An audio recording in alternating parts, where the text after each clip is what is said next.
Palakkad Thachanattukara 9ാം class വിദ്യാർത്ഥിനി ആത്മഹത്യ ചെയ്ത സംഭവത്തിൽ സംസ്ഥാന ബാലാവകാശ കമ്മീഷൻ സ്വമേധയാ കേസെടുത്തു. പോലീസ്, ജില്ലാ ശിശുസംരക്ഷണ യൂണിറ്റ്, സ്കൂൾ അധികൃതർ എന്നിവരിൽ നിന്നും വിശദമായ റിപ്പോർട്ട് ആവശ്യപ്പെട്ടു. തച്ചനാട്ടുകരയിലെ കുട്ടിയുടെ വീടും പഠിച്ചിരുന്ന സ്കൂളായ ശ്രീകൃഷ്ണപുരം സെന്റ് ഡൊമിനിക് സ്കൂളും commission chairman K V. Manoj Kumar, commission അംഗം കെ.കെ. ഷാജു എന്നിവർ സന്ദർശിച്ചു.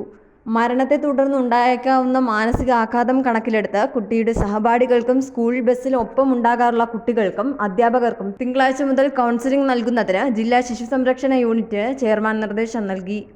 കുട്ടികൾക്ക് സന്തോഷം നൽകുന്ന രീതിയിൽ അവരുടെ അവകാശങ്ങൾ നിലനിർത്തുന്ന അന്തരീക്ഷം സ്കൂൾ മാനേജ്മെന്റ് ഉറപ്പുവരുത്തണമെന്നും കമ്മീഷൻ നിർദ്ദേശം നൽകി. പോലീസ് ഉദ്യോഗസ്ഥരുമായും കമ്മീഷൻ കൂടിക്കാഴ്ച നടത്തി. വിട്ടുവീഴ്ചയില്ലാതെ കൃത്യമായ നടപടികൾ എടുക്കണമെന്നും നിർദ്ദേശിച്ചു. അന്വേഷണത്തിൽ കമ്മീഷന്റെ തുടർ നിരീക്ഷണമുണ്ടാകുമെന്ന് അന്വേഷണ സംഘം ധരിപ്പിച്ചു. കുട്ടിയുടെ മാതാപിതാക്കളായ പ്രശാന്ത്, സജിത, അമ്മാവനായ കണ്ണൻ, തച്ചനാട്ടുകര പഞ്ചായത്ത് പ്രസിഡന്റ് KPM സലീം, പൊതുജനങ്ങൾ എന്നിവരിൽ നിന്നും ചെയർമാൻ വിവരങ്ങൾ ചോദിച്ചറിഞ്ഞു.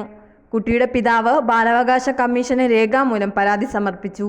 ഗൗരവത്തോടെ തന്നെയാണ് സംഭവത്തെ കാണുന്നതെന്നും കമ്മീഷൻ രക്ഷിതാക്കൾക്ക് ഉറപ്പു നൽകി. വിസ്മയ ന്യൂസ്, പാലക്കാട്.